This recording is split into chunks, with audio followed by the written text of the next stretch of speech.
Agora definitivo, né? Bom dia novamente para quem chegou. Olha só, então nós vamos ter terça-feira, Direito Civil, comigo. Quarta-feira, Teoria Geral do Direito Constitucional, com o professor Renato.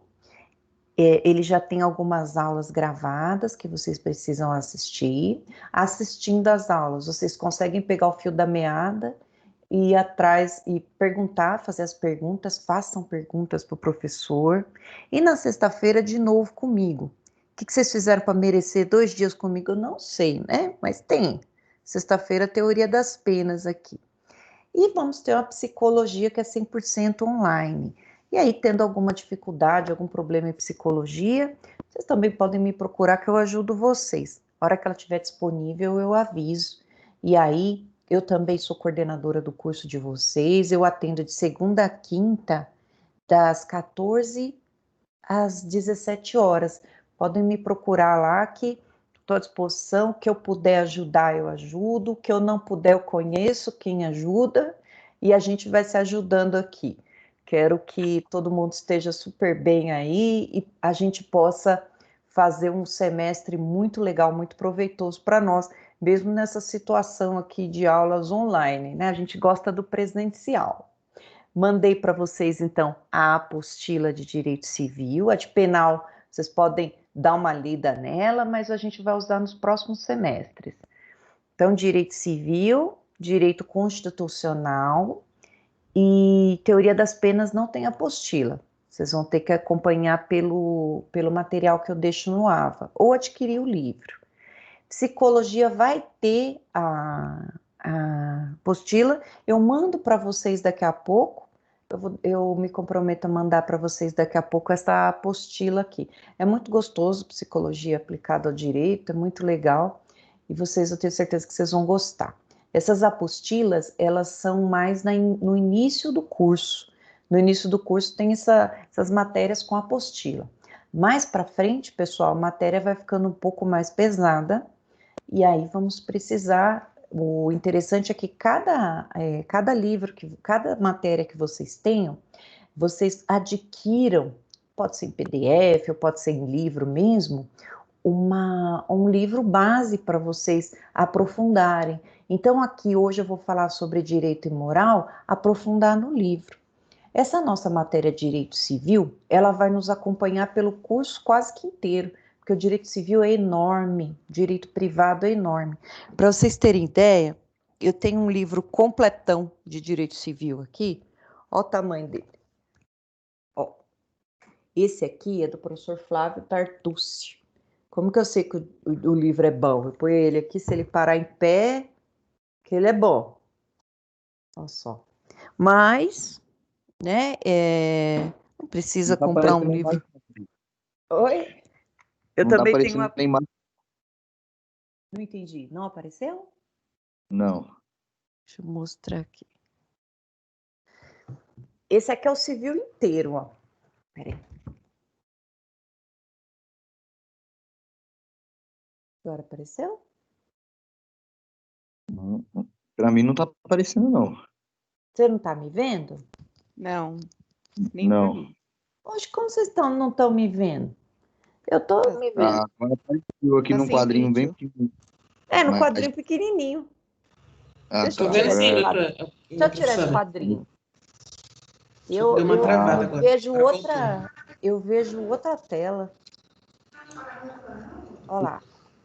Manual de Direito Civil. Isso. Flávio Tartucci. Tartucci. É um gordinho. Super gente boa. E também, ó, para vocês, por exemplo, querendo um Onde livro. encontrar, Marisa, esses livros aí? Qual que é a recomendação que você dá para a gente procurar para a compra dos livros? É interessante já estar comprando? Então, ó, esse aqui, Direito Civil, é do Pablo Stouzi. O que eu recomendo para vocês, pessoal? Agora no começo, os livros que a gente, as apostilas que a gente dá é o basicão. Então, comecem pela apostila, comecem a ler pela apostila, não precisa se desesperar comprar livro agora. Inclusive, tem um pessoal que vende livro e tal, pode comprar, só que daí vai desatualizar. Eu não aconselho comprar agora, não. Tenham primeiro uma base com as apostilas, e depois com essa base a gente vai aprofundando e lendo. A não ser que você vá ler, né? O que a gente cobra de vocês aqui é o inicial que tem na apostila. A apostila tem mais de 100 páginas. Então, aprofundem o estudo na apostila, e os que não tiverem apostila, por exemplo, direito penal, aí vocês podem adquirir um livro desse aqui, ó, que é o Manual do Rogério Sanches, Direito Penal, professor Rogério Sanches. É um livro volume único, então ele vai servir para Penal 1 e Penal 2, né, da primeira parte. Aí vocês podem adquirir para poder aprofundar o que eu estou falando aqui. Mas se não quiser comprar, gente, dentro do AVA, depois eu ensino vocês a entrar, tem a biblioteca virtual. Lá na biblioteca virtual, vocês conseguem ler um montão de livros desses em PDF. É só colocar lá, direito civil, direito penal, clicar e vai aparecer lá. No final da aula, me lembrem que eu acesso, mostro para vocês. Então, já tem acervo lá. Quem for o abençoado que consegue ler livro em PDF, tá com a vida feita, pessoal, porque tem muitos livros lá em PDF para vocês estudarem. Eu gosto de estudar fazendo resumo. Eu não sei vocês, como que vocês gostam de estudar. Vocês têm que buscar o canal de estudo de vocês, né? Tem gente que é visual, então gosta de ver a aula, gosta de mapas mentais. Tem gente que é auditivo, só escutando a aula já consegue fixar e lembrar. Tem gente que é sinestésico, ou seja, por diferentes órgãos do sentido vai lembrar a aula, né? Então ele precisa ficar mudando de lugar de estudo. Ele lembra essa pessoa sinestésica, ela é assim, ela sente um cheiro e já remete para algum outro lugar na vida dela. Na verdade, a gente tem um pouco de cada coisa, então a gente tem que descobrir qual que é o nosso canal predominante de estudos para a gente poder usar e abusar dele. Eu gosto muito, eu sou muito visual, eu gosto muito de fazer resumo. É ruim porque demora mais, mas eu fixo, eu leio, mas se eu não colocar o que eu entendi na folha, eu não vou lembrar mais.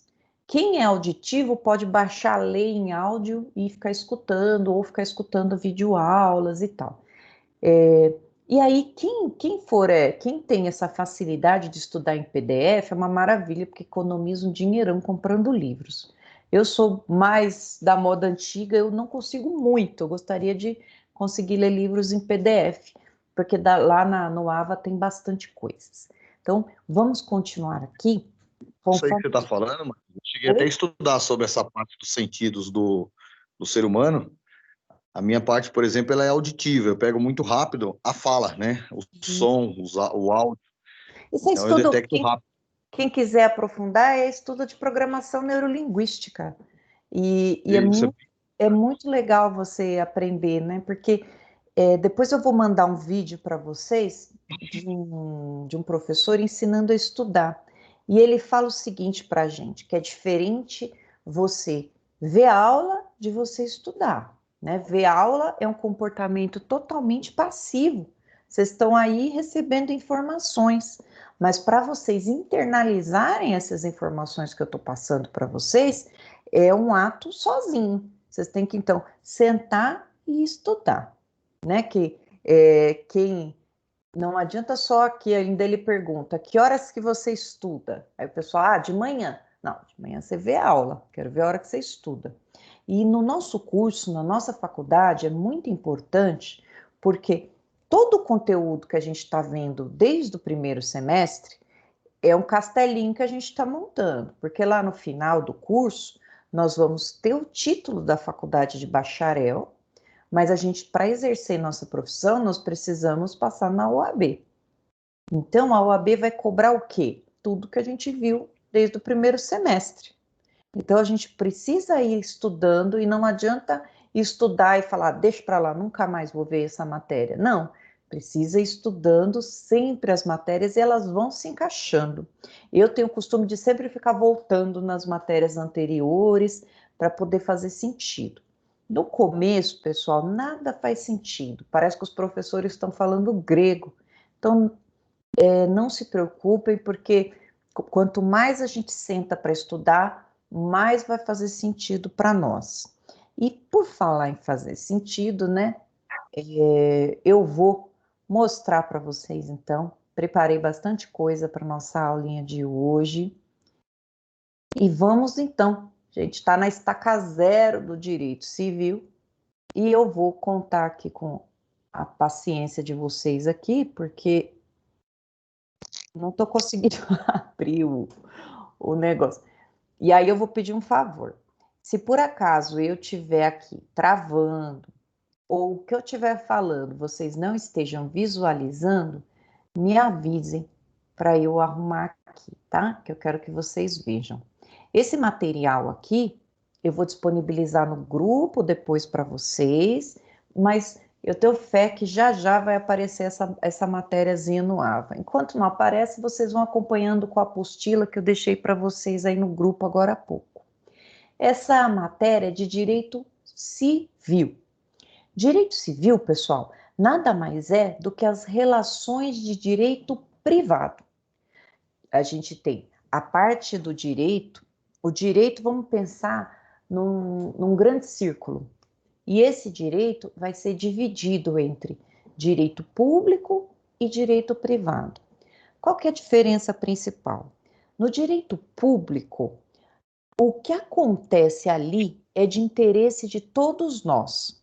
Todos nós temos interesse, se alguém matou, que essa pessoa seja presa, porque o próximo a morrer pode ser nós. Se a pessoa assaltou, se a pessoa furtou, induziu alguém a erro, é um estelionatário, interessa a prisão dele a toda a sociedade, não só àquela pessoa. Então, quando a gente trata de direito público, é uma norma que interessa a todos e não somente aquela pessoa. Diferente do direito privado. No direito privado, as relações de direito privado a gente chama de relações horizontais, já que vão interessar apenas e na maioria das vezes aos interessados. Por exemplo, numa ação de divórcio que está se brigando por bens, né? Tá lá os bens adquiridos durante a união e agora estão se dividindo esses bens. A quem interessa a solução desse conflito? As duas partes só.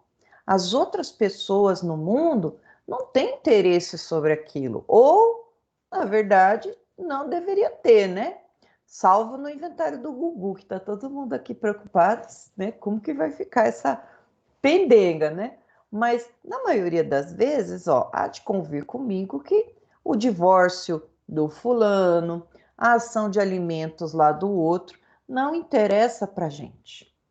O direito civil, então, a gente vai tratar ele de uma linha horizontal. Direito privado é uma linha horizontal.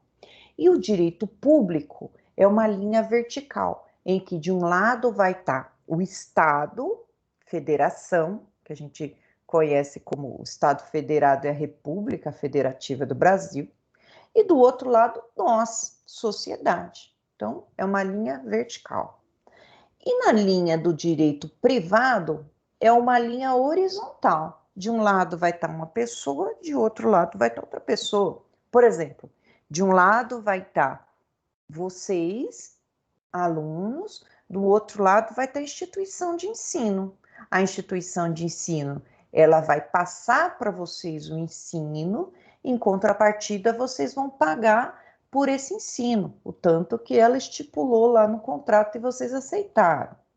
E aí, o fato de vocês ou desistirem ou colarem grau, não é do interesse de ninguém, além de vocês. Então, essa é a diferença principal entre direito público e direito privado. Dentro do direito público, nós podemos colocar, então, o direito penal, o direito administrativo, como que funciona. Eu adoro direito administrativo. E eu falei assim, né? Eu adoro, mas eu adoro sim. Eu adoro direito administrativo. Como que o dinheiro é gerido? Quais são as funções do Estado quando há um contrato, uma licitação? Esse aqui é tudo direito público. Interessa para quem? Para todos nós, já que aquele dinheiro é nosso. O direito tributário, arrecadação de tributos, direito ambiental, tudo isso a gente pode chamar de direito público. O direito privado, as relações privadas. Eu vou ter aqui direito do consumidor, direito civil, que é esse que nós estamos estudando. Vamos ter também direito empresarial. Vejam que no direito público, então, é o Estado de um lado e de outro lado nós, sociedade. E no direito privado, dos dois lados tem sociedade. Porém, sempre com a ingerência do Estado.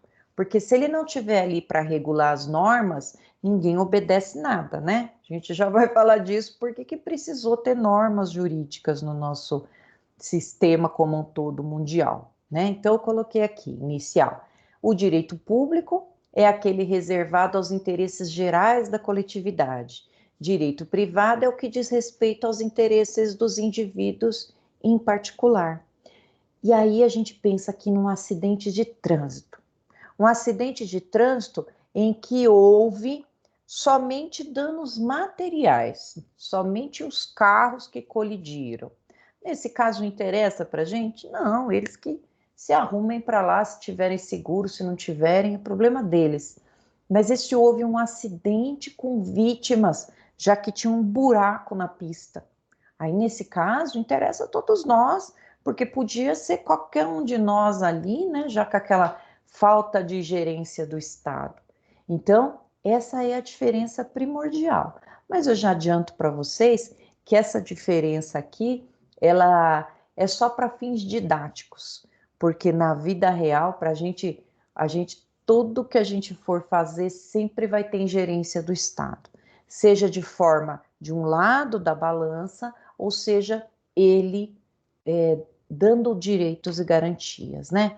Por exemplo, o Estado ele vai ter ingerência no direito civil? Sim, né? Até porque nós não estamos tratando de pessoas iguais.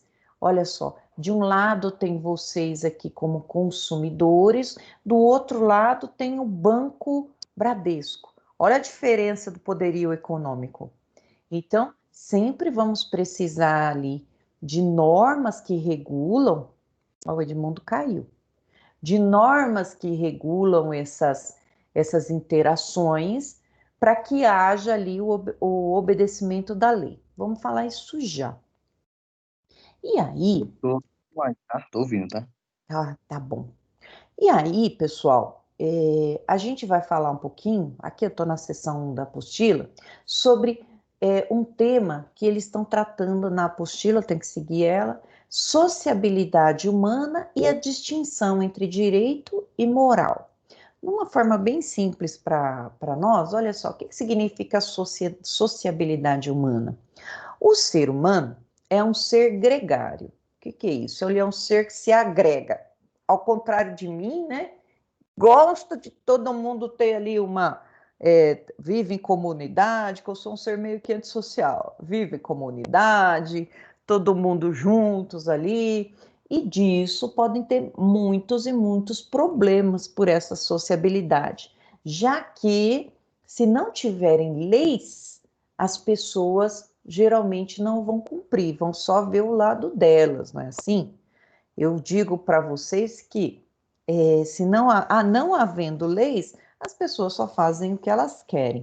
Então, daí a necessidade, já que o ser humano ele se agrega, vai tendo famílias, vão tendo uma comunidade ali, precisa de regras para, por exemplo, né? Se não tivesse regras para construir, cada um ia construir de um jeito, podendo sua casa cair na casa do outro ali. Se não tivesse leis mandando pagar imposto, tributo em geral, ninguém ia pagar. Que eu costumo dizer que a única unanimidade nesse mundo é o tributo. O resto não tem unanimidade de nada, né? Tem gente que gosta de fígado de boi, né? Eu tenho pavor. Tem gente que gosta enfim, de sorvete de flocos, eu não gosto. Mas tributo é unânime. Eu nunca vi uma pessoa que fica feliz quando chega o carnê do IPTU em casa, ou o IPVA, ou uma multa. Multa não é tributo, é punição. Mas nunca vi alguém feliz com isso. Mas se não tiver essa punição, essa obrigação de fazer, as pessoas não fazem. E é isso que distingue, né, o direito e a moral. Olha só, qual que é a diferença principal entre um instituto e outro? Moral é uma coisa individual do ser humano e unilateral. Por exemplo, obrigação moral é aquela obrigação que, se eu não fizer, ninguém vai me cobrar. Por exemplo, entrar no elevador e falar bom dia para as pessoas, bater na porta antes de entrar. Ou uma parte aqui interessante de moral. Quando uma criança nasce, né, vamos pensar que o casal se separou enquanto a mulher estava grávida. O casal se separou e aí o pai da criança falou: olha, vamos fazer o seguinte, né? Eu te ajudo, as despesas da criança nós iremos dividir, e quando a criança nascer, eu venho aqui visitar, ótimo, legal. E aí, a partir do momento que a criança nasce, esse pai vai lá e ajuda com as despesas da criança, que não são poucas, né? Por enquanto, o que ele está fazendo ali é uma obrigação moral, já que ele tem entendimento, não precisa nenhum juiz dizer isso para ele, que aquela criança, sendo filha dele, precisa da ajuda dele, né? A gente chama de obrigação moral. E se ele para? E se ele não paga a pensão? E se ele some no mundo? E aí? E aí que, para essa obrigação virar um direito, essa criança, representada pela mãe, precisa ir lá no juiz, bater na porta do judiciário e dizer que ela está precisando dos alimentos desse pai. Só então, depois de ter essa procura pelo judiciário, é que nós vamos ter essa obrigação de direito, e se não cumprir, vai ter uma punição. Qual que é a punição? Constrição de bens. Vamos lá e ó, na conta da pessoa, e se ele não fizer isso, ele vai preso até pagar. A prisão aqui nesse caso não é prisão corporal para pagar, mas um jeito de forçar esse devedor de alimentos a pagar. Então, a gente tem aqui duas histórias. Uma é obrigação moral, que ela é unilateral. Eu estou pagando pela minha consciência. Eu sei que eu preciso pagar. E depois, a obrigação, que é de direito. Se eu não pagar, já que tem uma sentença do juiz, eu vou ter uma sanção, uma punição, essa dívida vai ser maior. Então, vejam aqui a diferença entre o direito e a moral. A moral, ela é muito maior do que o direito. Resumindo, né? Existem situações em que, se não tiver uma coercibilidade, a lei não oferecer uma forma de punição para a pessoa fazer, a pessoa não vai fazer. Então, a moral, ela é maior que o direito? Sim, ela é maior do que o direito. O direito, aqui a gente simboliza por esse círculo, né? Então, nós vamos ter aqui tudo isso aqui de moral e dentro aqui o direito. Então, direito, o que que é? Às vezes vocês vão ouvir falar sobre direito positivo, né? Direito positivo nada mais é do que o conjunto de leis vigente em determinado período. Nós temos vigente a nossa Constituição. Eu tenho aqui o código. Nós temos vigente a nossa Constituição, que é a lei maior dentro, vocês estão aprendendo com o professor Renato, que é a lei maior dentro do nosso ordenamento jurídico. e também temos leis complementares, leis ordinárias. Por exemplo, de lei ordinária que nós temos Código Penal, Código Civil, temos Código Tributário Nacional, Consolidação das Leis do Trabalho. Todas essas leis envolvem um direito e uma obrigação. Se você não cumprir a obrigação, você vai ter uma sanção. Então, precisa de sanção para dar uma forçada para o povo cumprir. Existem normas sem sanção? Existem, mas quando a gente diz que é a mesma coisa de dizer que não tem, né? Que não tem aplicabilidade nisso. Precisa sancionar o povo para que eles cumpram. Vocês viram, nessa época de pandemia, primeiro estava aquele incentivo, ande de máscara, ande de máscara. E aí tinha gente que andava, tinha gente que não andava. Depois começaram a sancionar, vai ter uma multa para a pessoa se ela não andar de máscara. E aí sim, o povo começou a cumprir. Mas a gente vê aí situações de pessoas que não querem cumprir e tal, né? E é complicado, já que tá um problema para todo lado. Mas se não tivesse essa força coercitiva, muitas pessoas não iriam usar a máscara, né? E a máscara é para se proteger e proteger o outro. Então, enquanto não tinha essa lei mandando usar máscara sob pena de multa, era uma obrigação moral. Aí dizia assim, poxa, eu, Marisa, sou uma pessoa nova, eu tenho histórico de atleta, olha que mentira, só se for levantamento de colher. E eu, se eu pegar coronavírus, pode ser que eu seja assintomática. Mas e as pessoas que eu encontrar, né? E meu paizinho e minha mãezinha, quando eu encontrá-los, né? Eles já têm lá, beirando lá os 60. Então, pô, pode ser que eu passe essa doença para eles. Então, a minha obrigação moral é de me proteger e proteger as pessoas. Agora, além dessa obrigação moral, eu posso ter uma multa se eu não andar ou se eu frequentar um estabelecimento sem máscara, porque tem a sanção. E o próprio dono do estabelecimento, né? Ele tem a obrigação de não deixar ninguém entrar sem máscara, senão a sanção dele é muito maior, né? Enfim, diferença entre direito e moral. Ô, Maria, só uma Pois não, pergunta baseada no tema. Pode fazer? claro. Então é melhor, por exemplo, no caso aqui da pensão, por exemplo, um exemplo. É melhor que se mantenha o direito ou um acordo moral do que partir para o lado do direito judiciário, né? No caso, né?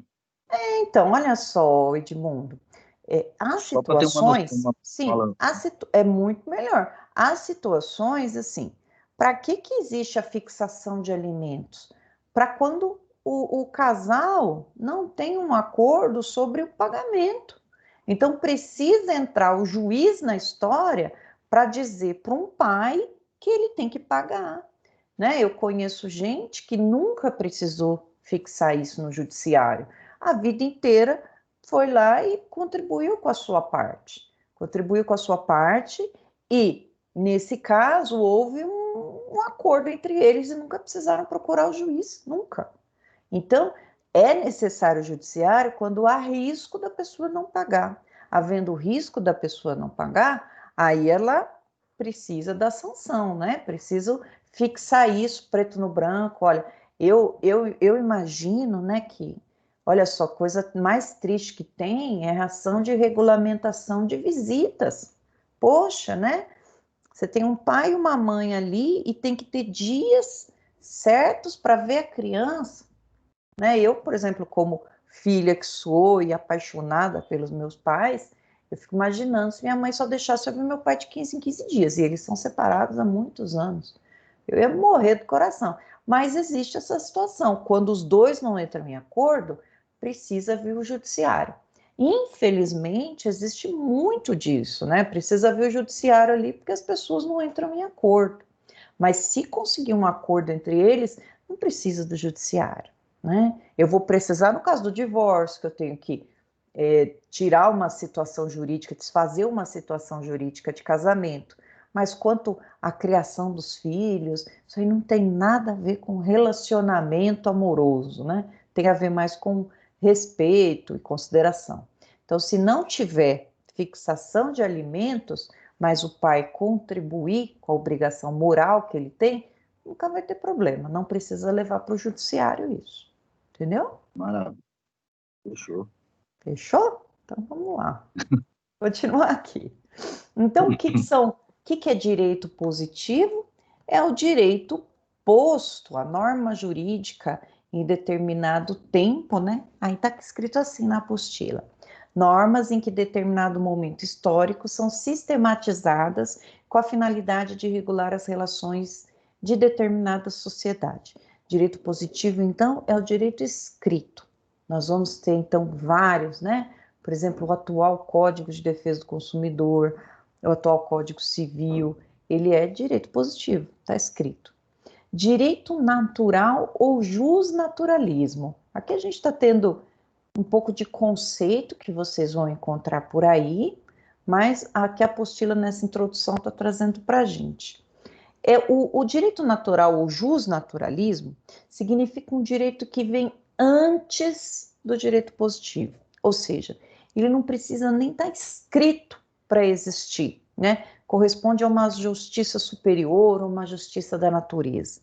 Significa o direito de estar vivo, o direito de existir, de permanecer vivo, é um direito natural de todo ser humano. Então, colocaram lá que não pode matar no direito positivo, mas antes disso a gente sabia, né? Deixa eu só pôr a blusa, que nós tínhamos um direito natural de permanecer vivo. Maravilha. Esse é o direito natural, diz que ele vem antes do direito positivo.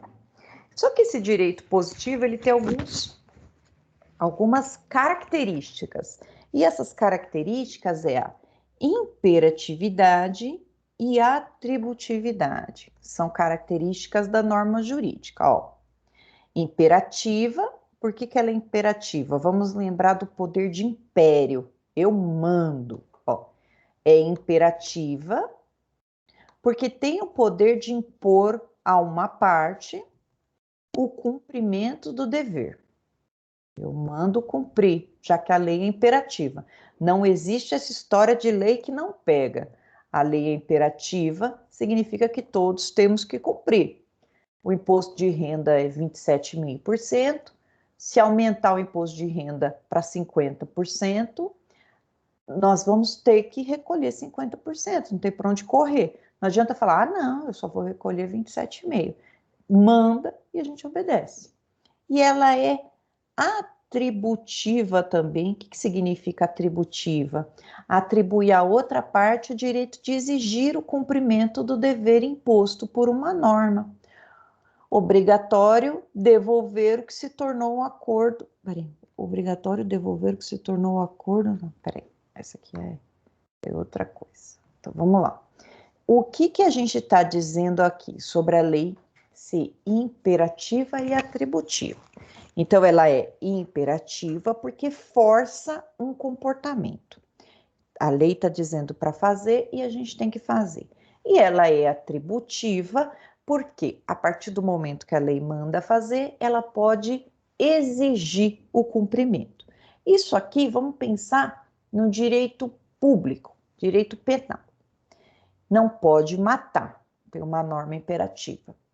E ela é atributiva por quê? Porque se matou, infringindo a lei, vai ter uma punição. Vamos para o direito privado, lá no direito civil. Está escrito lá no direito civil, por exemplo, que dentro de um contrato, fizemos um contrato aqui, vou vender um carro para você. Então, fizemos um contrato. O meu carro vale 30 mil, eu estou vendendo para você por 27 em parcelas, tá? Essa aqui é imperativo esse contrato, porque ele vai fazer uma lei entre nós dois. Então, nosso contrato é que você pague 27 mil em parcelas de 1.000, mas você não paga, né? Você deixa de cumprir a norma. Qual que é minha atributividade nesse caso? Cobrar de você esse valor com as cláusulas penais do contrato. Vamos supor que nesse contrato eu coloque que o pagamento fora do prazo vai incidir uma multa de 10% e mais juros de mora diário. O que é mora? Demora. Então, juros de mora diário. Vai nascer para mim um direito de te cobrar o valor com a penalidade a mais. Então, esse daqui que é a imperatividade, cumpra a atributividade. Se não cumprir, você vai ter uma sanção. Simples. Tratando assim, é simples. Mas lendo isso aqui que fica difícil, né? Legal. Olha só. Então, o que vai regular? Quais são essas normas do direito positivo que tem essa tal de imperatividade, poder de império, de mandar fazer e atributividade? Nós vamos encontrar no nosso sistema algumas classificações dessa regulação. E aí nós vamos ouvir falar de lei, de costume, de jurisprudência e de princípios. Então, vamos fazer essa distinção aqui. Vamos ver se eu coloco, se eu trouxe aqui a... Não. Coloquei assim para eu falar, mas na apostila que eu mandei para vocês tem tudo escrito. Então, não se preocupem em copiar, só em entender.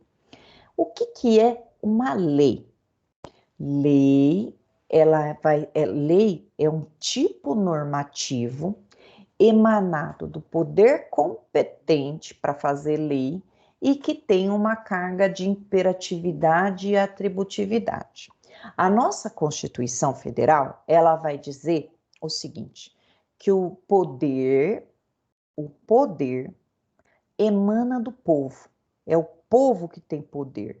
Mas como que o povo exerce esse poder? Ele vai exercer através do voto. Nós estamos, vocês vão aprender com o professor Renato, nós estamos numa república. A forma do nosso governo é republicana. O que é república? Res pública. Então, coisa, res no latim é coisa do povo. Nós estamos numa república, isso aqui é do povo.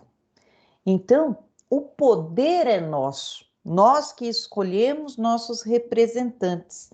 E aí, essa república é dividida em 3 poderes: o poder legislativo, o poder executivo e o poder judiciário. Dentro das 3 esferas, eu tenho então União, Estado e município. Lá na União, vamos começar pela União, nós vamos ter o poder legislativo, que é feito pela Câmara dos Deputados e o Senado Federal. Quando os dois se juntam, a gente chama de Congresso Nacional. Câmara dos Deputados, Senado. Inclusive, nós tínhamos uma visita a Brasília, que nós tínhamos feito tipo uma excursão, uma visita técnica. Excursão é brega a gente falar, né? E aí um monte de gente ia participar, eu comprei um monte de terninho, saia para baixo do joelho, veio a pandemia, acabou com a nossa graça, gente. A gente ia, agora está lá, suspensa a nossa visita a Brasília, eu ia lá tirar foto sentada na cadeira lá dos deputados e não sei para quando que vai ficar essa visita aí nossa a Brasília, mas uma hora sai. E aí a gente ia lá, imagina, eu lá no meu perfil do Facebook sentado na cadeira da STF, eita nós, vamos ver quando voltar aí se eles vão oferecer uma visita externa que a gente aderiu, galerinha da faculdade, pessoal da noite, pessoal da manhã, todo mundo esperando para ir para visita. Eu já tinha colocado outros professores que a gente ficava uma semana fora. Ah, veio a pandemia, arrasou com tudo, gente. Aí a gente não pôde sair, não pôde passear, né? Falar para vocês que fazer o quê, né? Mas a hora que voltar, eles vão com certeza oferecer para vocês também que estão chegando agora. Se vocês querem ir para Brasília com a gente, vai ser, acho que 3 dias. Em Brasília é uma visita, assim, muito legal. Mas vamos lá. Nós vamos visitar o pai, Vamos visitar.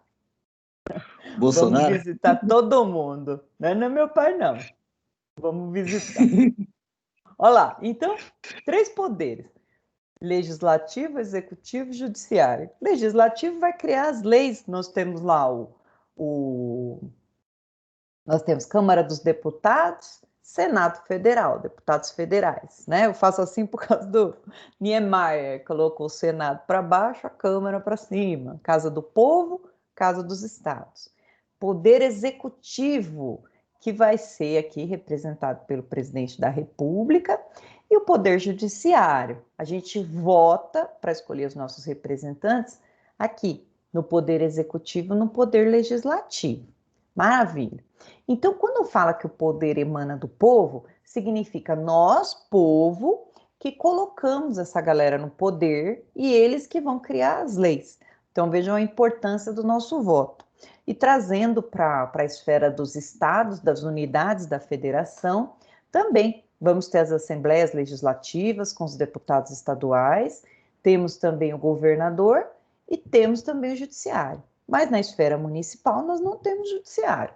Nós vamos ter o judiciário só a nível federal e estadual. Mas no município nós temos os vereadores, a Câmara dos Vereadores e o nosso querido prefeito, né? Querido, alguns queridos, outros não tão queridos assim. Mas é esse pessoal do legislativo e do executivo, pessoal, que vai criar a maioria das leis, seja da forma típica, que a gente vota no legislativo para criar leis. Então, eles vão criar leis de forma imperativa. Então, se a gente não gosta do tipo de leis que a gente tem, então a gente está votando mal no nosso legislativo, trocando voto por camiseta. Não pode. Então, a gente tem que votar bem. E aí a lei, ela vai ser criada pelo legislativo, né? Posso ter também, né, decretos que são criados pelo chefe do executivo, mas o executivo tem a função de administração da máquina pública. Temos, então, leis com atributividade. Então, a lei, ela vai estar lá escrita. O costume, que raio que é isso de costume? Costume está na lei? Na maioria das vezes, não. O costume vai ser um modo reiterado que a gente cria na sociedade, acreditando que aquilo seja lei, e daqui a pouco pode até ser que virem lei, que votem aquilo para virar lei. Um costume, por exemplo, que nós temos é o tal do cheque pré-datado ou pós-datado, como queiram. Não está na lei. A lei está dizendo, vocês vão aprender isso em direito comercial, que o cheque, né? Para quem não sabe o que é cheque, é uma figurinha que a gente não usa mais, que cheque dá tanto problema para nós, né? Cheque é uma ordem de pagamento à vista. Eu vou dar uma ordem para o sacado, para o banco, para que ele pague aquela quantia para uma outra pessoa. Então, na lei do cheque está escrito que o cheque é uma ordem de pagamento à vista e que se considera qualquer menção ali como não escrito. E o que se convencionou pelo costume das pessoas? Era assim, eu emito um cheque e coloco embaixo, bom para o mês de novembro. Então, eu vou lá, compro do Edmundo alguma coisa, né? O Edmundo vai e vende para mim lá o carro dele, e eu dou lá o primeiro cheque para ele, o cheque borracha, vai e volta, bom para novembro. E aí o Edmundo sabe, por esse acordo comercial que nós temos, que ele só vai depositar esse cheque em novembro. Maravilha. Só que na lei está dizendo que o Edmundo pode depositar esse cheque hoje. Só que isso aí fere a boa-fé, né? A boa-fé que nós temos um com o outro. Eu estou acreditando que ele só vai depositar. Mas e se ele Direito moral. depositar antes? Oi? Direito moral. Exatamente. E se ele depositar antes, o banco paga? Paga. Mas qual foi o nosso costume? Veja, a gente nem pensa em depositar um cheque desse antes para não ferir a boa-fé, né? Para não ferir essa moral entre nós aqui. Então, é um costume que deposite lá apenas no dia aprazado, no dia da data do vencimento. O 13º também era um costume que virou lei. Aí virou lei, todo mundo é obrigado a pagar. Mas o 13º era uma gratificação que se dava ao empregado, como um costume, né? Um salário a mais no final do ano, né? agradecendo pelo serviço prestado durante o tempo, e virou lei. Então, costume, pessoal, é um ato corriqueiro que a gente acredita como lei, mas que não está regulado na lei. A gente usa pela moral, pela boa-fé. Depois, né, ó, jurisprudência. A gente ouve tanto falar em jurisprudência. O que é jurisprudência? Jurisprudência, pessoal, são decisões reiteradas do judiciário, dos tribunais, que vão orientar a aplicação da lei. Vejam só que interessante que é. Quando a gente vai entrar com uma petição inicial, vamos supor uma batida de trânsito, vamos entrar com uma petição inicial pedindo ressarcimento, o que é legal, o que o advogado precisa fazer? Ele precisa consultar a jurisprudência para saber como que os tribunais estão decidindo esse caso, já adiantando uma provável sentença. Lá no AVA, na parte da biblioteca digital, vai ter lá Revista dos Tribunais. E na Revista dos Tribunais tem um acervo enorme de jurisprudência. Então, vocês podem entrar lá e consultar. Aí, ainda nesse exemplo da jurisprudência, vamos pensar que eu converso com um cliente aqui, fecho os honorários, a quantia de honorários, que está lá o mínimo a ser cobrado na tabela da OAB, fecha essa quantia com ele. Quem quiser depois entrar no site da OAB, vai estar lá, tabela de honorários, vejam quanto que custa as ações, quanto custam, né? Aí vocês vão lá, fecha com o cliente os seus honorários, e aí, qual que é a primeira coisa que a gente tem que fazer? Consultar a jurisprudência para saber como que os tribunais estão julgando nesse caso. E aí a gente vai fazer a nossa petição de uma forma adequada com os julgamentos, porque no direito civil, se você perde, você paga o advogado da outra pessoa. Então a gente procura ali ver como que os tribunais estão julgando para minimizar os riscos do cliente. E a jurisprudência faz isso. Exemplo, eu entro lá na Revista dos Tribunais e verifico a jurisprudência de batida de carro. Coloco lá, ato ilícito, colisão de veículos, tá. Vem um monte de jurisprudência. E na maioria vai estar escrita, por exemplo, que no caso de orçamentos levados lá, os juízes, os tribunais costumam mandar pagar o menor orçamento. Aqui virou jurisprudência, ou seja, a hora que bate lá, eles já mandam pagar o menor orçamento. Então, manda juntar, mas sabe que vai pagar o menor. Então, eu já estou adiantando como que vai ser aqui. E pode ser isso, a jurisprudência, ela nos ajuda só na parte civil? Não, em todo direito. No direito penal, por exemplo, você olha lá no crime, por exemplo, de tráfico de drogas, caso de réu que seja primário de bons antecedentes, aí a gente já vê que os juízes já estão dando o benefício do 33, parágrafo 4º, que diminui a pena. Ou vocês têm um caso de tributário, né? Aí vocês vão verificar lá nos julgados de tributário que se você pagar o valor do tributo ou negociar, extingue a punição de alguma coisa. Ou seja, a jurisprudência ela serve, pessoal, para nos fazer estudar o caso antes dele acontecer. E aí, como a gente é esperto, na hora que a gente for fazer a nossa petição para o juiz, a gente vai recortar e colar a jurisprudência na nossa petição. Mais ou menos é obrigatório? Não, mas é mais ou menos um argumento de autoridade que nós estamos mostrando para o juiz, dizendo assim, aqui, isso aqui é minha petição. Aí eu digo assim, juiz, não sou eu sozinha que estou dizendo que ele tem direito.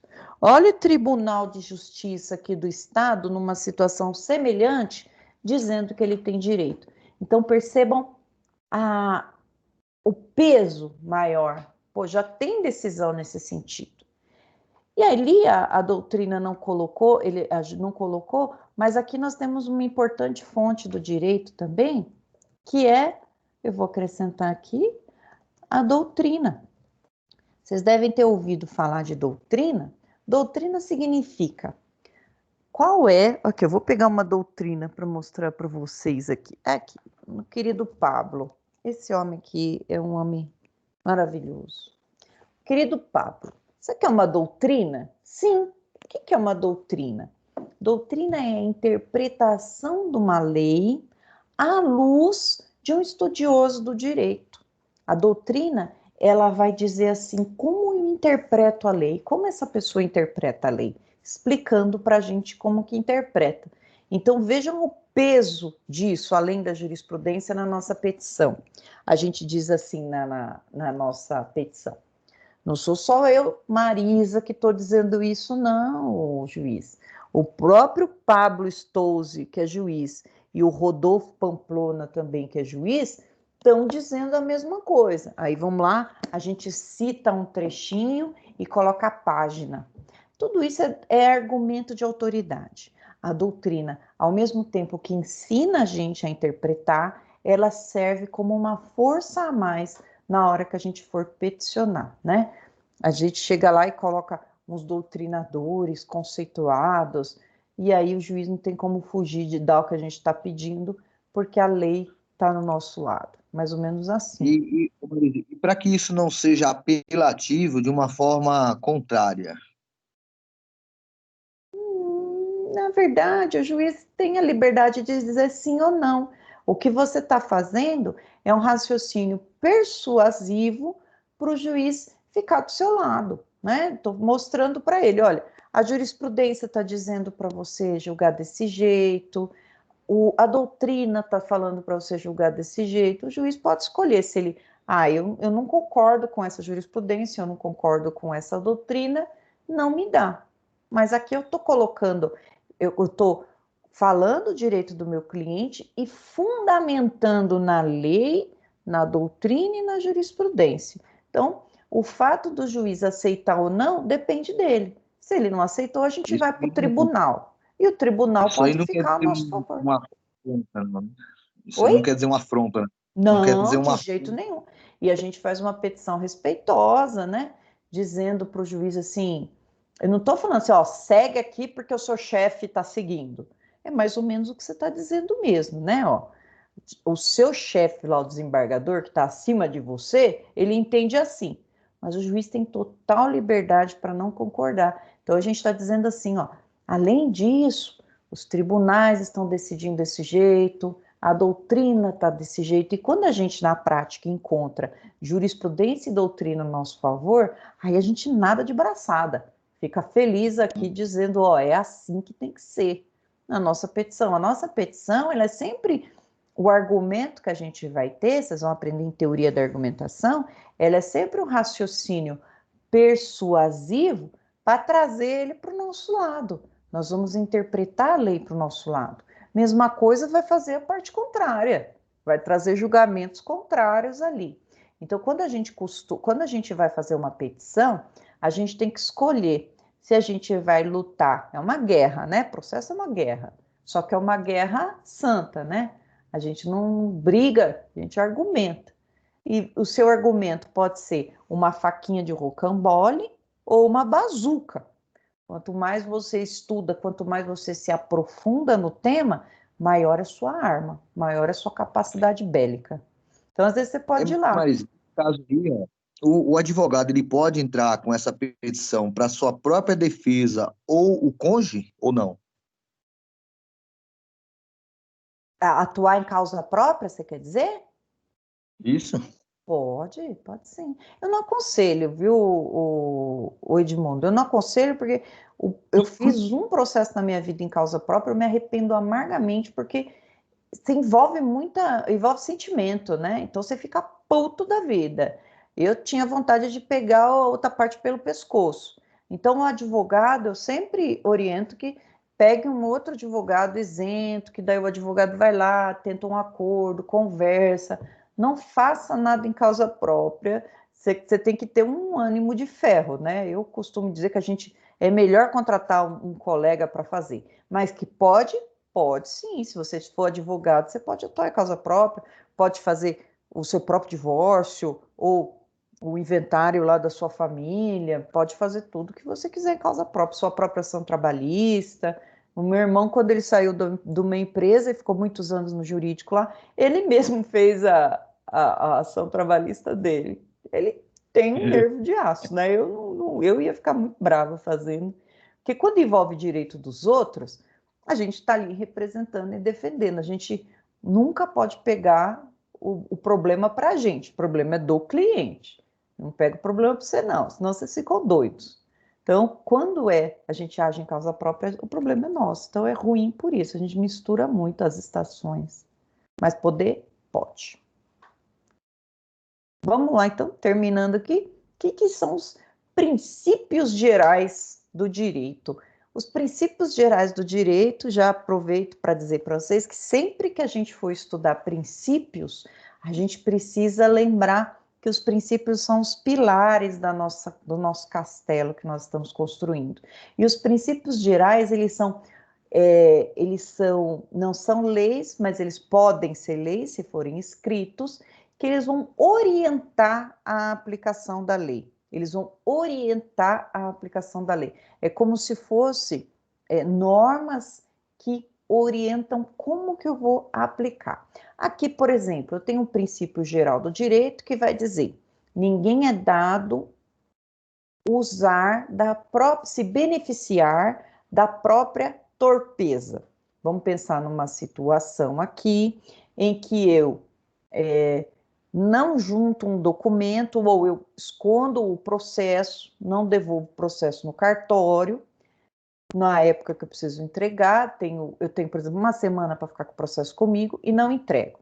E aí, depois eu começo a reclamar lá no fórum, né? Faço uma petição reclamando que o processo está demorando e quero que julgue rápido. Mas eu mesmo que sumi com o processo, como que agora eu estou querendo que o julgamento seja rápido? Então eu não posso me aproveitar de uma coisa que eu mesma fiz, né? Princípio também geral do direito da boa-fé nos contratos. Se eu disse que eu vou fazer, eu tenho que cumprir. Esses são os princípios gerais do direito que estão lá na nossa apostila. Eles norteiam como que a gente vai trabalhar o direito. E aí, já chegando no final dessa primeira parte da apostila, que é mais uma introdução, ela vai mostrar para a gente aqui, ó, uma divisão do direito em direito público e direito privado. Eu disse para vocês que o direito público, de um lado eu vou ter, então, o Estado, federação, e de um outro lado a sociedade. E no direito privado, nas duas pontas nós temos sociedade ou pessoas, né? No direito público interessa a todos nós. No direito privado, a maioria do tempo vai interessar somente para as partes. E os exemplos aqui, ó.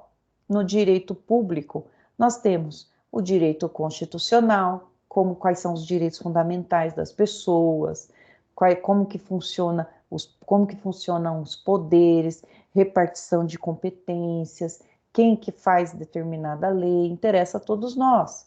Direito administrativo, como que funcionam as contratações públicas, será que eu posso vender o meu produto ou serviço para a prefeitura, para o estado ou para o governo federal? Será que eu posso lá bater na porta e dizer que eu quero vender? Ou será que eu preciso respeitar as regras de um edital de licitação? Isso vai interessar todos nós. O poder público, ele pode contratar de você, desde que você participe de um processo seletivo chamado licitação, e depois faça um contrato com a administração pública. Então, interessa a todos nós. Direito penal, nossa, todo mundo quer uma sociedade pacificada, sem crimes. Aconteceu um crime, a vítima pode ser toda a sociedade. Por exemplo, um tráfico de drogas descobre que na esquina da nossa casa existe uma boca de fumo. Interessa a todos nós que essas pessoas sejam tiradas de lá, né? Porque a droga aumenta a criminalidade, já que os usuários eles vão assaltar a gente para poder comprar droga. Então, ramo do direito público, ramo do direito processual. Direito processual significa que como que eu acesso à justiça?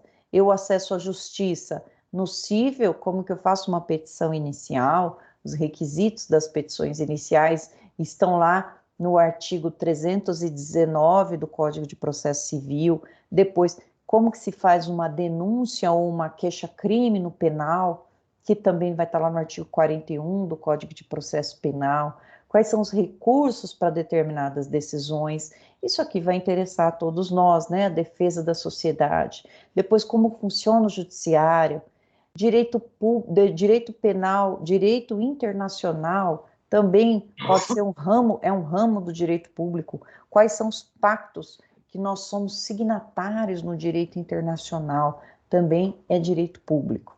Direito privado, nós também vamos ter, ó, direito interno e externo. Eu vou ter lá direito externo, direito internacional privado, com quem que eu vou comprar, eu, Brasil, com quem que eu vou comprar, para quem que eu vou vender, meu negócio está se espalhando, eu virei uma exportadora, né? Eu não sei porque colocaram direito do consumidor externo, não entendi. Mas direito do consumidor é um direito privado. Comprei uma geladeira, a geladeira está fazendo um barulhão, né? Quem são os polos da ação? De um lado eu, do outro lado vai ter lá a empresa que me vendeu a geladeira, juntamente com a mesma responsabilidade, quem fabricou, quem vendeu a geladeira para mim.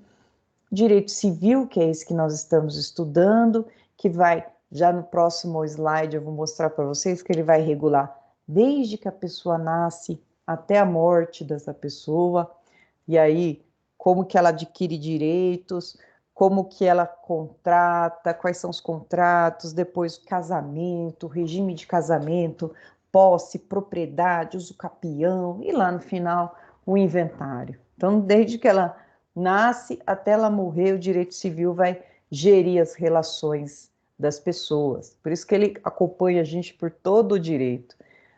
Direito comercial e direito do trabalho. Lembrando que sempre vai ter ali o Estado no meio, federação, para poder regular essas questões aqui. Então, quando a gente pensa assim, em flexibilização do direito do trabalho, né?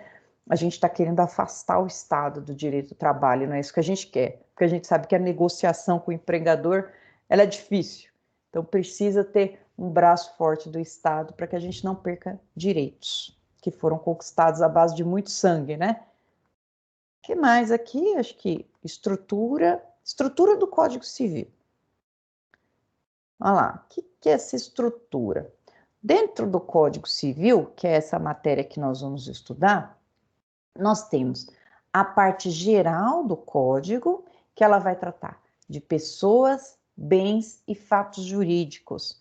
Pessoas, então, nós vamos aprender o que é pessoa física, o que é pessoa jurídica, os bens, quais são os bens que a pessoa pode ter, o que é coisa, o que é bem, e vamos aprender fatos jurídicos, né? Obrigações entre as pessoas. Depois, na parte especial do código, que daí já vai ser uma outra matéria, nós vamos aprender direito das obrigações, direito de empresa, direito das coisas. Aí aqui a gente aprende posse, propriedade, enfiteuse, usufruto, uso capião. O que mais? E formação de ilhas, um monte de coisa. Direito de família, que daqui nós vamos aprender filiação, regimes de casamento, divórcio, quais são os tipos, regime da união, da comunhão parcial de bens, universal, como que separa, meus bens, seus bens. Por fim, quando a pessoa morre, né? Como que faz a divisão do patrimônio? E está ficando cada vez mais difícil essas sucessões, porque as famílias estão tomando configurações diferentes, né? Antes era mais fácil, chegava no nosso escritório cliente, e aí geralmente a viúva, porque a mulher vive mais, né? Aí chegava a viúva e falava: olha, eu tenho esses bens e eu tenho esses 4 filhos, todos do meu marido que morreu, né? Do decujus. Atualmente, não. Atualmente vem a viúva, que tem os 4 filhos, sendo que 2 filhos eram do primeiro casamento, 2 filhos é desse casamento, mas ele também tem outros filhos de outro casamento, ela também, enfim, é um mosaico agora, né? Sempre foi, mas a configuração das famílias agora está diferente. Então, como que eu faço a distribuição?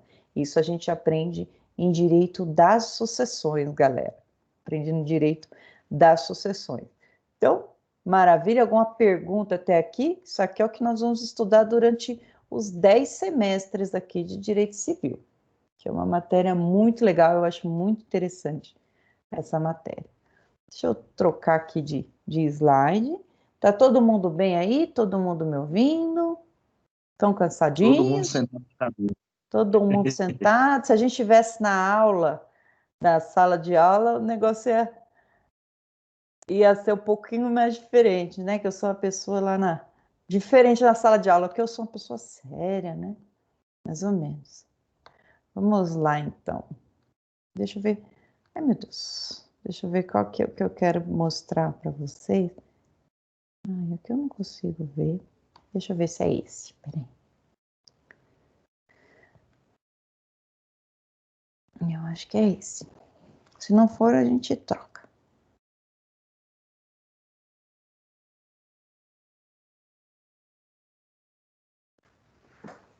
Eita.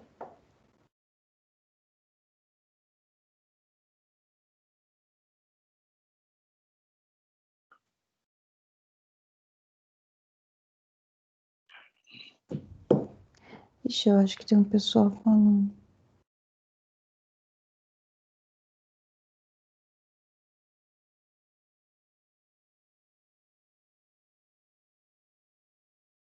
Tá me ouvindo? Tô. Acho que agora mostrou. Tem algumas pessoas aqui dizendo que não estão conseguindo entrar. Será que elas entraram? Para mim aparece normal. Tá normal, né? Depois eu vejo, então. Vamos lá, então. Aqui a gente já vai tratar da parte do direito civil que vai dizer para a gente quem que é pessoa, o que é pessoa para o Código Civil, né? E quando a gente fala em pessoa, a gente estuda personalidade jurídica. Personalidade jurídica significa aptidão para ter direitos e obrigações na esfera civil. Quando eu sou considerado pessoa, é quando eu posso ter direitos e ter obrigações. E quando que isso vai começar? Para a pessoa natural vai começar em um determinado tempo e para a pessoa jurídica em outro. Então, quando a gente fala dessa nossa matéria civil, pessoas e bens, e fatos e negócios jurídicos, quando a gente fala pessoas, a gente está tratando de dois tipos de pessoas: pessoa física ou natural e pessoa jurídica. Então, os dois são considerados pessoas. Ser considerado pessoa significa tem direito e tem deveres na esfera civil. E a pessoa natural quem é? É o ser humano. O ser humano é a pessoa natural. E a pessoa jurídica?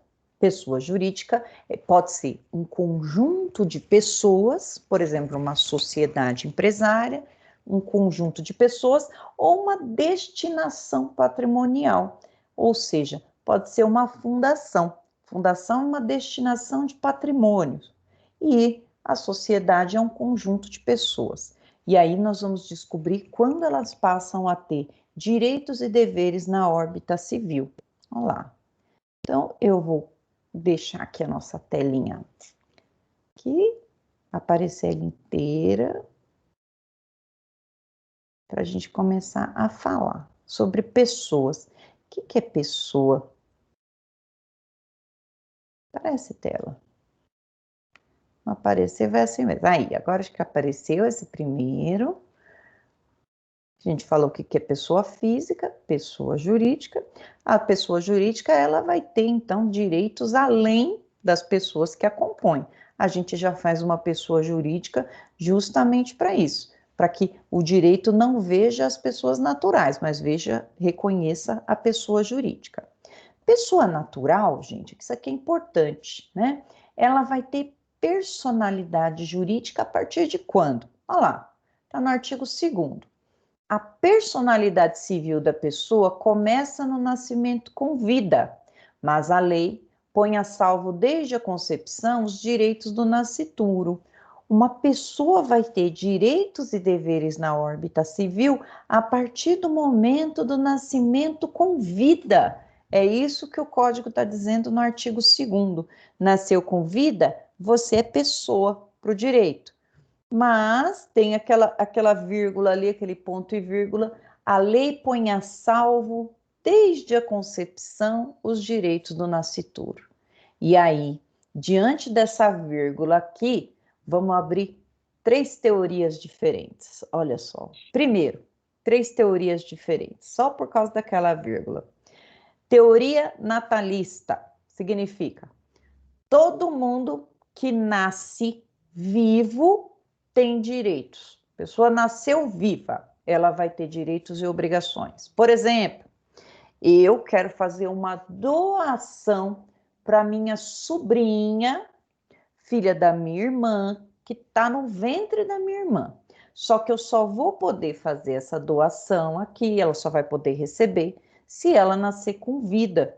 Então eu preciso o quê? Aguardar ela nascer com vida. Aí eu passo para ela esse bem imóvel que eu quero presentear essa criança que ainda não nasceu. Então, para a teoria natalista, se eu quisesse fazer a doação, eu ia ter que esperar ela nascer. Para a teoria da personalidade condicional, significa o seguinte: vai ter direitos com o nascimento com vida? Vai. Mas enquanto não nasce, ela tem uma expectativa de direitos, né? Eu posso fazer essa doação já enquanto a criança está no ventre da minha irmã? Posso.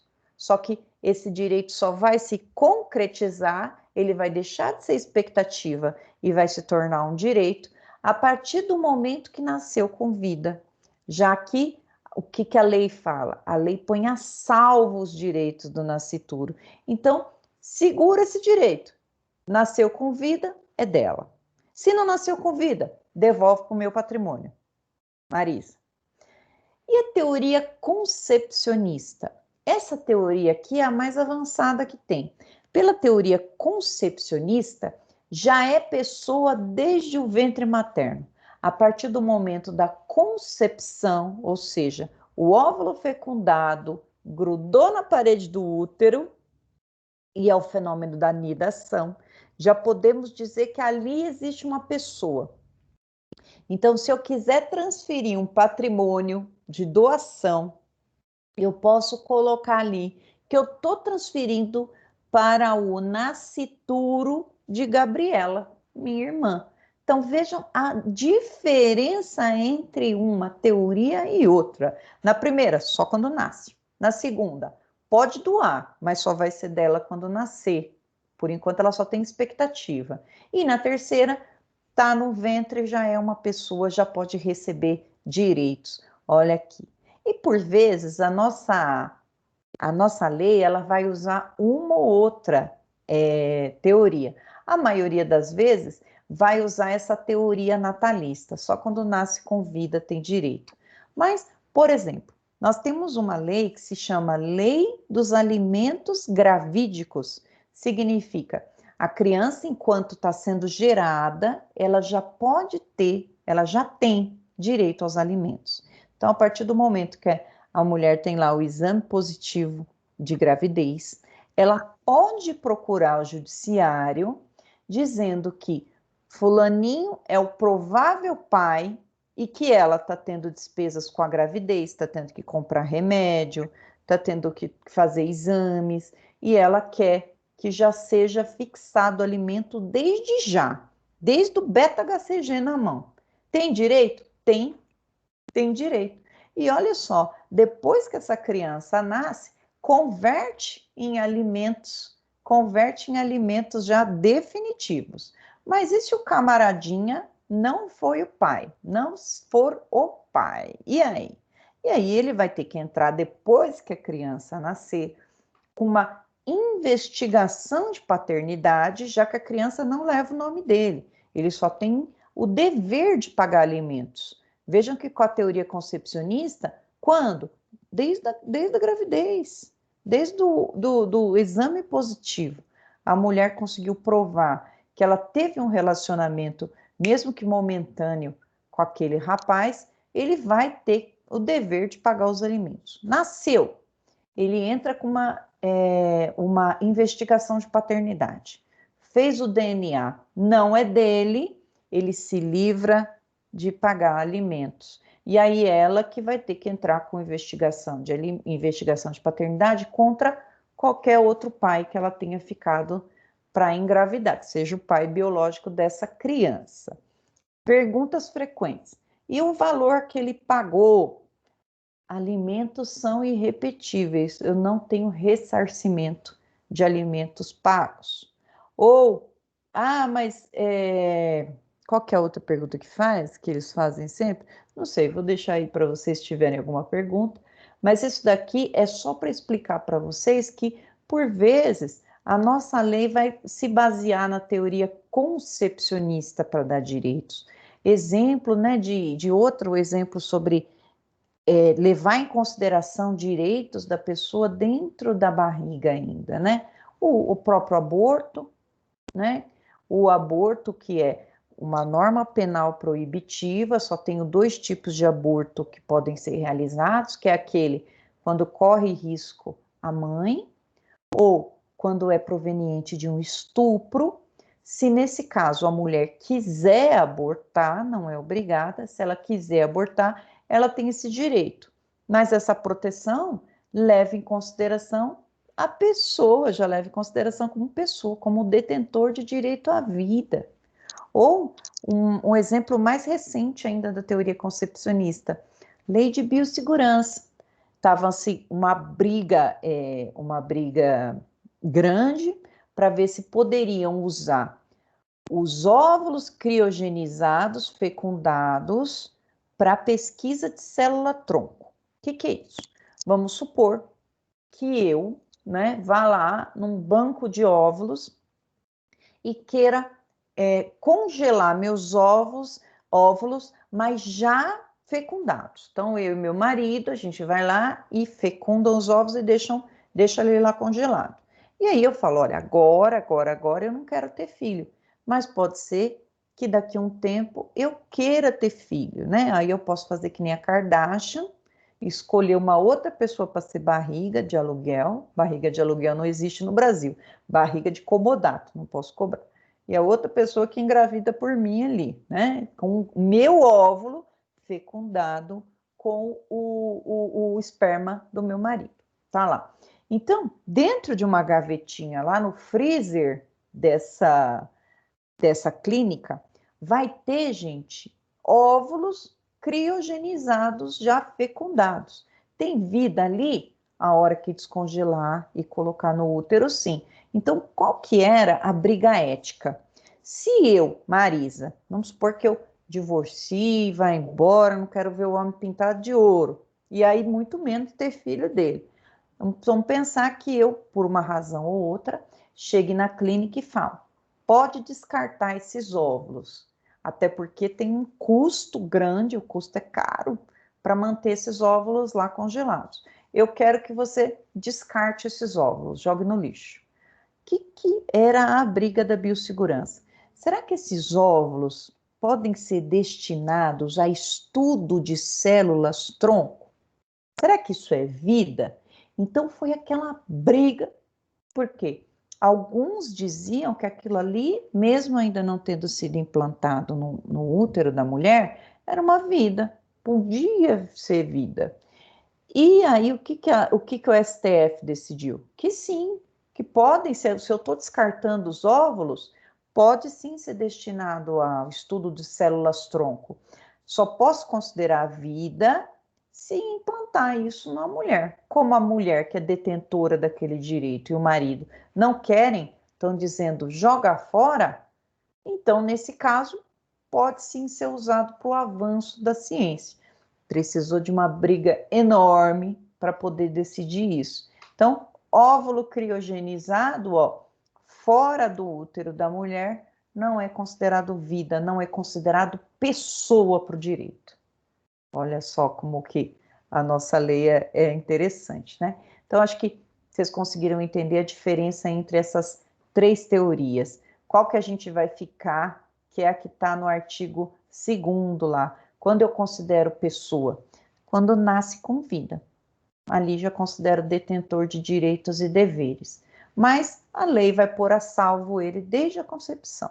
Pôr a salvo significa ele tem uma expectativa de direitos. Maravilha? Deixa eu aqui para... Beleza? Vamos aqui, então, fazer uma distinção inicial. Já estou acabando, porque acho que vocês devem estar cansados. Vamos fazer uma distinção inicial aqui entre sujeito de direito, ou seja, aquele que tem direitos e deveres, e o objeto de direitos, aqueles que podem objetivar, eu posso objetivar aquilo ali, mas ele não vai ter direito e obrigações, ó. Quem são os sujeitos de direito? Aquele que tem personalidade jurídica. Por exemplo, pessoa que nasce com vida ou pessoa jurídica é sujeito de direitos. Ele pode ser proprietário, ele pode ser donatário, ele pode ter um direito, por exemplo, a alimentos, visitas, vários direitos. E os objetos de direito? Todo mundo que não for pessoa humana, isso eu incluo terreno, óvulo criogenizado, gato, cachorro, passarinho, papagaio, eles são objetos de direito. Por quê? Porque não tem personalidade jurídica. Não tem personalidade jurídica. Então, eles não vão titularizar direitos, mas eles podem receber proteção. Exemplo, né? Eu tenho a proteção da minha propriedade. Ali é meu. Então, se alguém invade a minha casa, eu não preciso ir lá bater na porta do judiciário para mandar tirar. Se eu cheguei, tem alguém dentro da minha casa, eu posso fazer o tal do desforço imediato. Eu posso pegar a pessoa ali, dar um mortal, fazer a pessoa tirar a pessoa de dentro da minha casa. Se ela não quer sair, tá ali um mês, porque eu viajei, aí eu posso chamar a força policial, tentar tirar, não conseguir, posso ir na justiça e tirar. Vejam que é a proteção dada à propriedade. Mas a propriedade não é sujeito de direito, ela é objeto de direito, já que ela não é pessoa. Os animais, por mais que a gente goste dos nossos bichinhos, eles não são sujeitos de direito, eles são considerados coisa por direito civil. O animal é coisa, por isso que é possível vender. Ele é coisa, ele é objeto de direito, eu posso vender. Posso vender um cachorro, tem lá cria, um gato persa, posso vender? Depende, né? Se for animais domésticos, eu posso vender. Se não, não. Não posso vender um papagaio, não posso vender um orangotango, porque não são animais domésticos e todos da fauna brasileira. É proibida a venda. Inclusive, é crime ambiental. Posso vender, então, o meu terreno, posso vender móveis, livros? Posso, porque são objetos de direito. Mas eu posso vender o meu ventre para uma pessoa ter um bebê? Barriga de aluguel? Não, já que eu sou sujeito de direitos. Posso ter um filho e vender? Não, já que eu sou sujeito de direitos. Olha só, então, que interessante como a lei divide isso. E é por isso que a gente não pode vender os órgãos.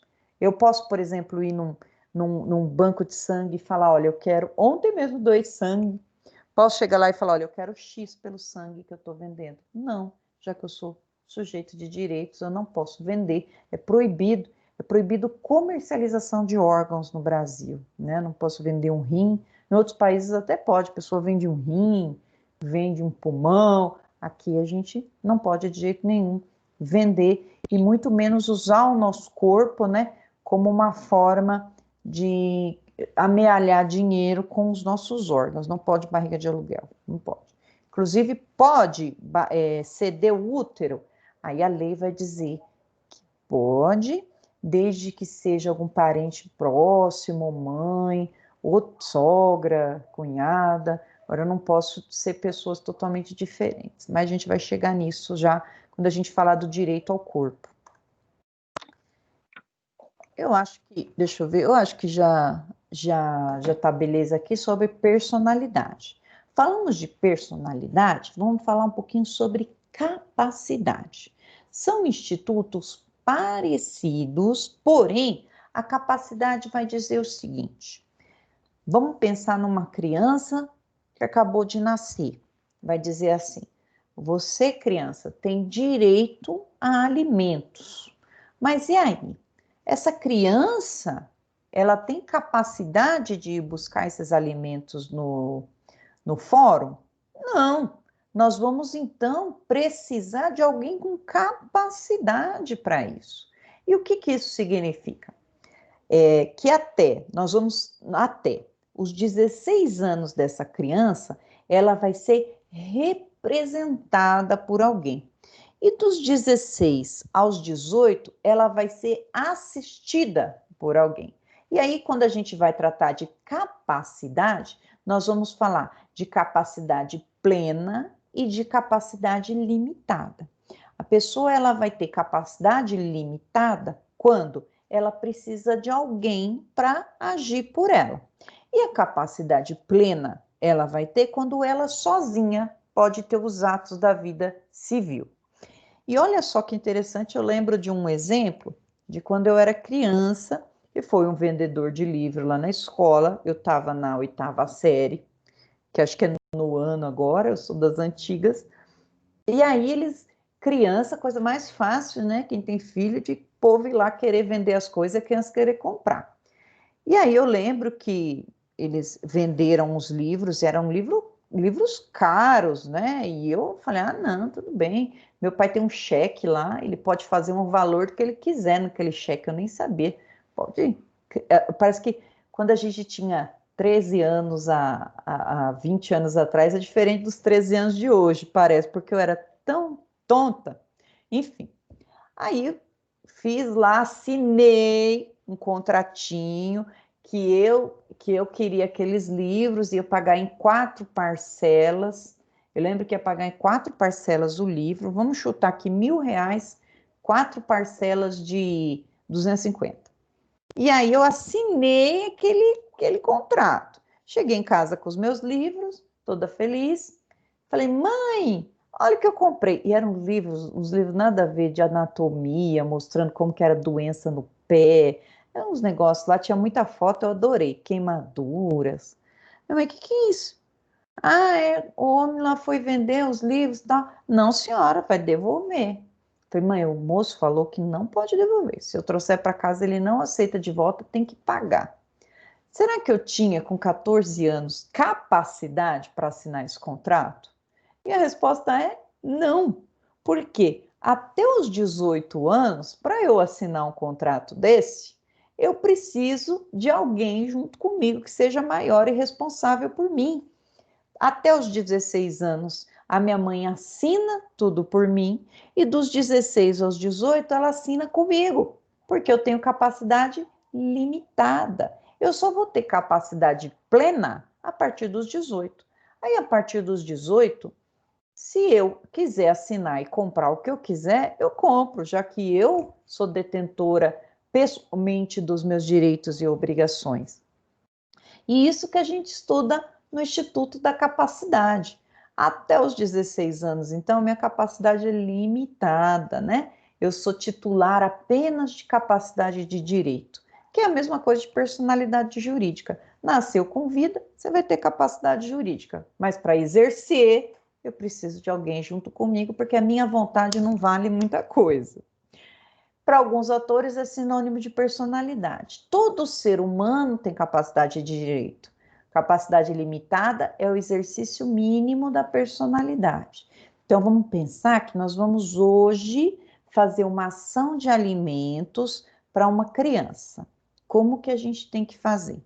A gente vai pôr o nome da criança, Fábio Júnior da Silva, vírgula, representado por sua mãe, já que ele tem direito, mas não tem capacidade plena. Ele precisa de alguém ali respondendo e podendo assinar por ele. Se ele for comprar alguma coisa, a mãe tem que estar do lado, ou o pai, alguém que seja responsável por ele. Essa é a capacidade limitada. Capacidade plena, como que a gente consegue? 18 anos completos. Isso com o Código Civil novo.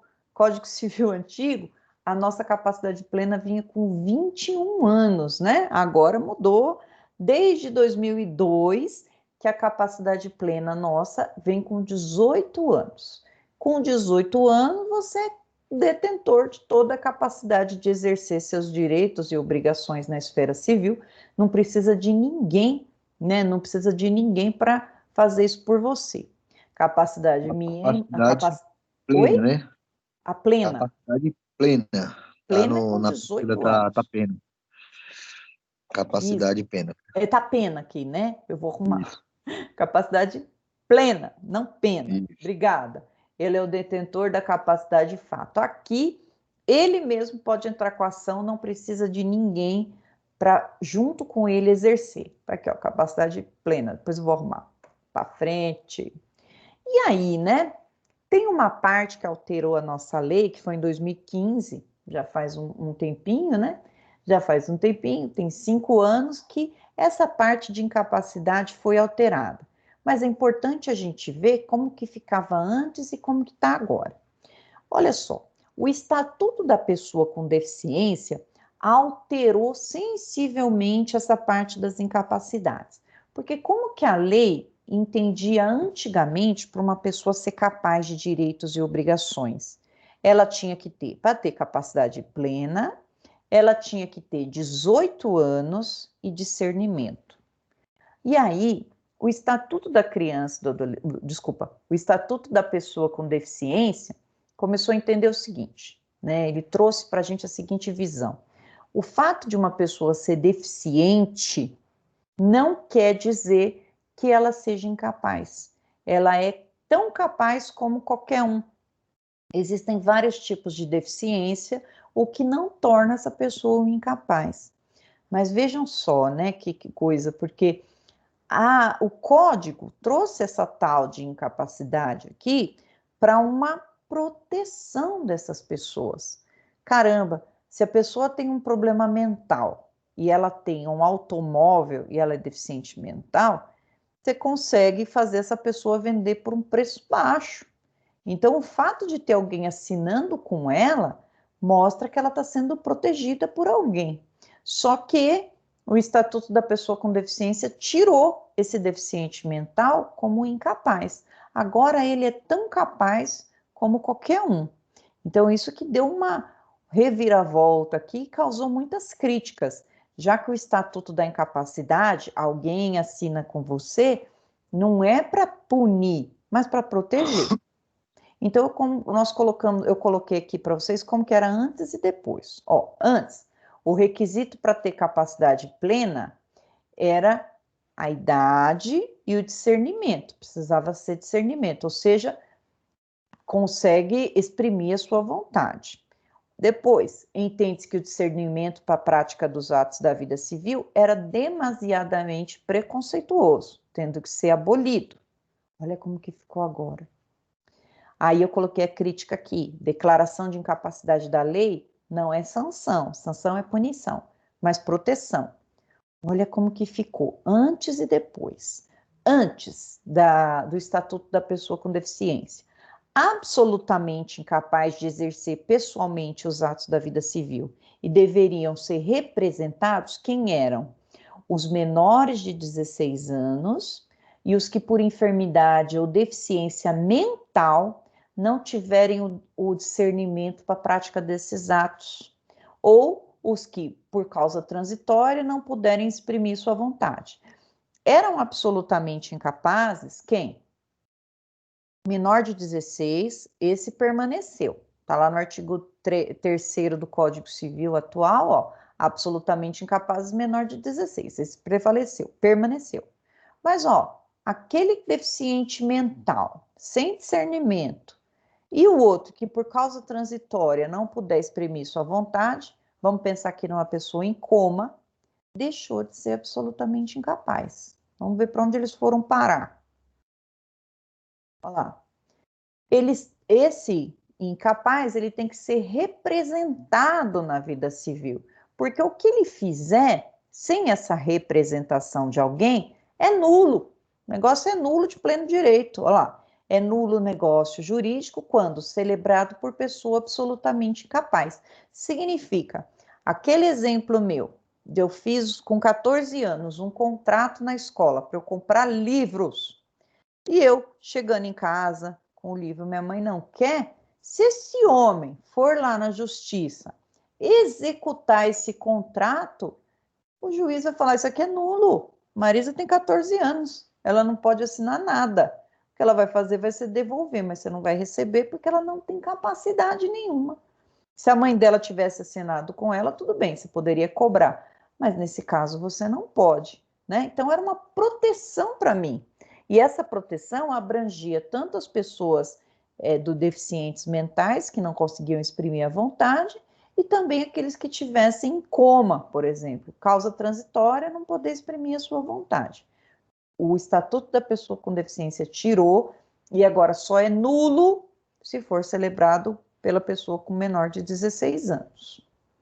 E aí a incapacidade relativa, ou seja, aquela incapacidade que vai ser suprimida por uma pessoa que esteja ali com ela e assine juntamente com ela, como era antes e como é depois.